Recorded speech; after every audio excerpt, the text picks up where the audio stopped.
After Animal Crossing New Horizons broke the series out of its quiet success in 2020, its name became a staple of every TikTok For You page, Pinterest board, and YouTube recommended. Although the IP's previous installment, New Leaf, was a huge hit on the 3DS, New Horizons concocted just the right mixture of worldwide insanity and copious free time to kick its predecessor's ass. We all know the game's grand origin story, and many of you likely watched its life play out in real time. Animal Crossing's internet chokehold has been cataloged by plenty of smart, engaging people and also me, but one midsection piece of the ACNH timeline still has my attention hooked. One ever-emerging complaint about New Horizons lies in the lack of multiple save slots. Users can only create one island per Switch, even across various profiles and different game cartridges. In older titles, with the exception of City Folk, players could purchase a second copy of the game to pop between towns, or even sell your completed town in the case of New Leaf. In New Horizons, however, your one island is your one island. Unless, of course, you hit the sinister, vignetted, bright red delete save data button. All of your hard work gone forever. With just one tap, you were back where it all began. Timmy and Tommy beckoning you forward, no TSA agents in sight. All of your hours spent decorating and building friendships were wiped to a blank slate. Despite the finality of your choice, for a burnt-out, bored, stagnant player who'd done it all, restarting was a chance to reignite the spark, and there were a lot of users in that boat. Sounds like a lifesaver, right? Well, sometimes. Today, we are going to take a closer look at the height of Animal Crossing's resetting era, and where that cycle has left us. Does this video necessarily have a purpose? Probably not, but you chose to watch it, didn't you? Now we're both stuck here and we have to stay together for the kids. You know your mother-in-law never liked me and now you're complaining about it? Buckle up. Let's hop in.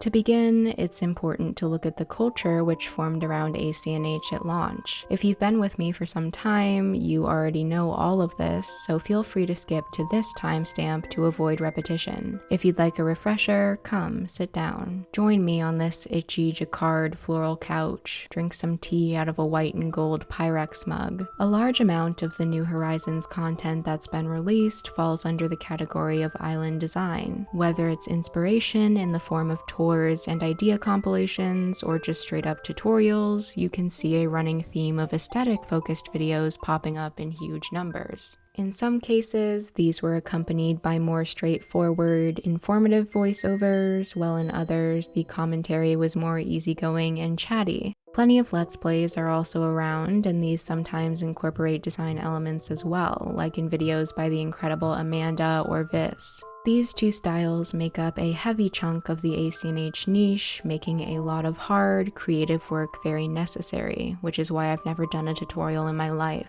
Island and build themes are also a large part of the inspiration side of things. From cottagecore to haunted cities to glowing neon skylines, these parameters made it a lot easier to create a cohesive look. Once you completed an island and uploaded it as a dream address, you then had what was basically a finished art piece. It looked great and your effort paid off massively, but that canvas had been used up. Unlike a New Leaf, you couldn't go make another piece. You could tear it apart and make it again, but you wouldn't get to keep the original other than in dream address form. That is, if you were even playing after the Dream Suite update. If you weren't, you were just SOL. Have your cake and eat it too, all that. Of course, your villagers were still there to shoot the shit with you in a Coors Light, but I think we all know that you can only hear about Chester's bugs so many damn times. In spite of the massive, overwhelming love so many players had for this game, after a while, everything loses steam. Opening up your island seems less and less enticing. You've gotten all of your villagers' photos, gotten all of the Nook Miles goals completed. Things just aren't as interesting anymore. And if working on your Animal Crossing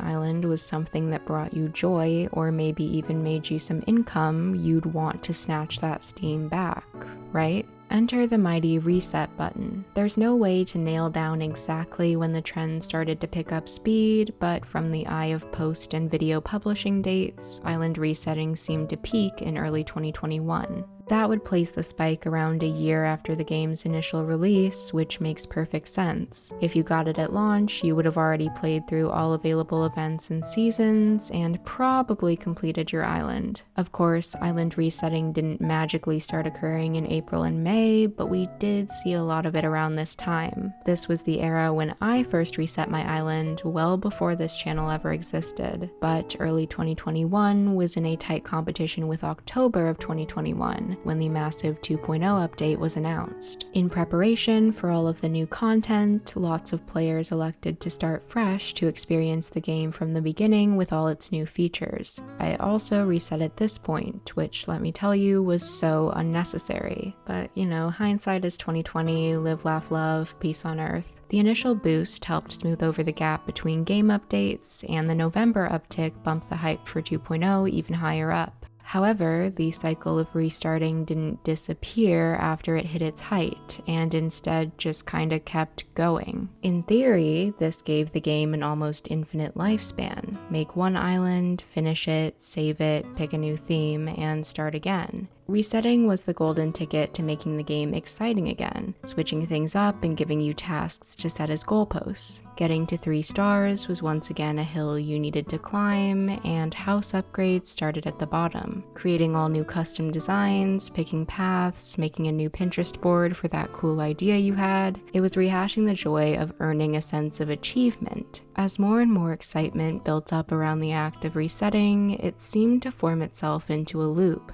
Animal Crossing is a somewhat endless game in terms of its original intention, to be a life sim. Checking in with your neighbors, doing festivals, and cleaning up spare weeds are all repeatable tasks. A lot of games are endless in this sense. Minecraft, for example, does technically have an ending, but you can continue building up your world to your heart's content. There wasn't a singular thing that truly completed the game, but suddenly some people were given one, to finish your island and then do it again. You could be given the chance to perfect the idea you had for your original island, get a different starter fruit or map layout, a name that better fits your vision. Now that you'd learned the game's more permanent quirks, you could find the exact canvas that you wanted and fine-tune your island once and for all. The hours sunk into Animal Crossing could multiply time after time, giving you a renewable outlet to express your ideas. Burnout and pure boredom were top-of-the-line game killers for fans, and giving you a whole slew of new tasks could help rejuvenate the passion once held. And for some, it did just that. For others, a feeling of regret hit halfway through rebuilding and redesigning. I've seen both sides of this coin time and time again, even receiving different opinions from a single person after each reset. I've had friends who have successfully completed and reset islands multiple times and been more than happy throughout the process. I've also heard stories of resetting and then dropping the game for months at a time. Opinions vary so wildly on the subject, and even my own thoughts have changed over the past 4 years. So I figured I'd ask you guys for your perspectives and see how everyone's views differ. I set up a Google form questionnaire about the resetting process, which had a few different demographic and experience questions. All answers are completely anonymous, so I have no way of knowing who all answered. But even with the small sample size I got, I think the data is super interesting. Something to note is that I have made a lot of resetting videos, so the sway of my audience might lean more favorable toward the idea. I also have a lot of hardcore players rather than casual ones, because I tend to attract like-minded people who are also insane. So the data is probably biased in one way or another, or all of them, just a heads up. At the time of closing this poll, I had about 250 responses from posting it on Twitter, Instagram, and my community page. The questions focused on the intention behind resetting, how many times each person had reset, and how they felt after. I wanted to see if there was any correlation between these 3 factors, so I went through individual answers as well as looking at the charts alone. Again, this is shitty fake science data, so don't be too harsh on me. I'm just a baby. I was born yesterday. I can't even reach the computer keys. I'm typing with a stick right now. Those who had no regrets about restarting nearly tied with those who did and those who were conflicted combined at 45.5% 50.3% for the former and 54.7% for the latter. Breaking those up individually, 20.1% weren't sure if they regretted resetting or not, and 34.6% were confident they wished they didn't. Those who were happy with their decision to reset most commonly said that the process gave them a chance to explore new ideas, think new themes, new villagers, new aesthetics. Others said they simply liked the journey, making it the second most given explanation, and the least selected answer was that it helped with burnout, which is peculiar to me. I know a lot of people who specifically restarted due to burnout, but whether or not that helped is a different story. For those who had regrets, the most chosen reason was simply missing their old island. Behind that was feeling overwhelmed by the prospect of rebuilding, and the least chosen option was that it didn't help burnout once again. I'm so bad at statistics, I'm sorry. Most of the other data was a pretty even spread, such as the regret rate in those who have played 1,000 plus hours of the game versus those who have played 500 being pretty much the same. But I did get some interesting notes from you guys, and a big theme I saw within them was a need for perfection. I talked about this a bit in my TikTok Cozy Games video way back when, but you all phrased things incredibly well. I always feel pressured to have my stuff look perfect when playing this kind of video game. Stardew and Sims are other examples, leading me to make what is supposed to be relaxing stressful when I'm not making something on par with the fine folks of internet.gov. I did reset and I did enjoy it for a period of time, but after the novelty of new stuff wore off again, 2.0 hangover, it got tiring to keep trying to make something perfect and aesthetic the same way it did the first time. I don't regret it, but it didn't hold my interest the way I thought it would. Was still fun though.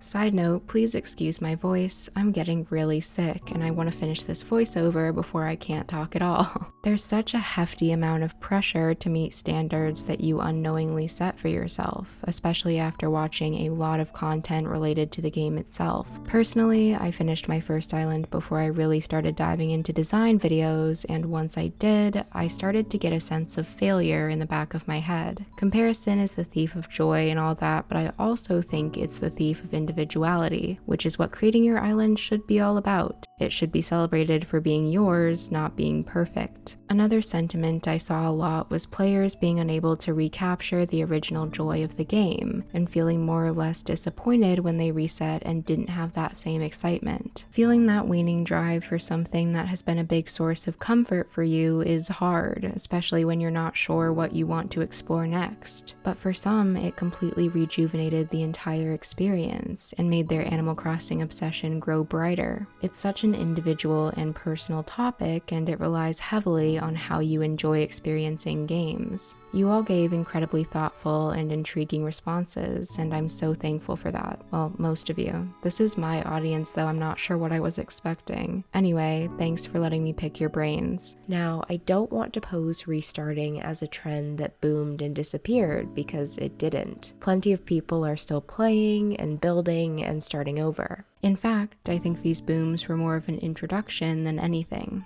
But this time did mark a very distinct era for the community, one that redefined what the purpose of Animal Crossing was for many, shifting away from the idea of building a life into creating a diorama of sorts. Also put more lackluster features like repetitive dialogue and lifeless villagers on the back burner. Since New Horizons leans a lot further into designing than the previous games did, I think it was inevitable that a sizable portion of players would end up treating it as a sandbox game of sorts. Treasure islands and online in-game item retailers also took the spotlight around this time, making it much easier to access items that would otherwise take hours of gameplay to get your hands on. That way, if someone had just reset and wanted to get straight into the weeds, they could speedrun through the beginning of the game and start working. I also know plenty of people who have never reset, and that's likely very common. Technically, that's how Nintendo seemingly wanted you to play the game. But Nintendo also likes to release unfinished,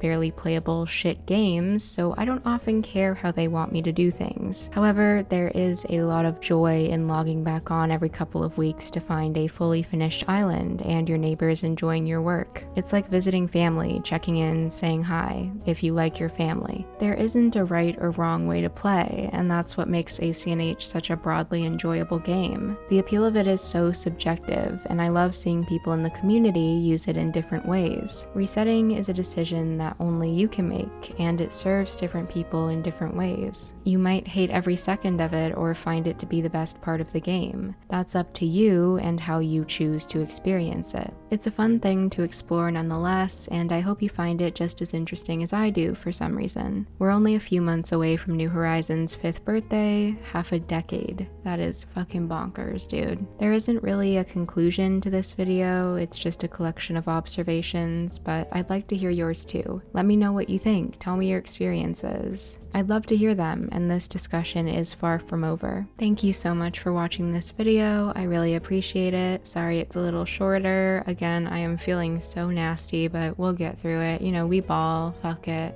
Thank you so much to all of my members, I really appreciate it, and thank you to everyone who filled out this poll back in October, I think. That was a while ago, but I wanted time to think on it and gather all of the data properly, so I appreciate you so much. Thank you. Your contribution is super valued. Stay safe, stay wonderful, my friends, and goodbye.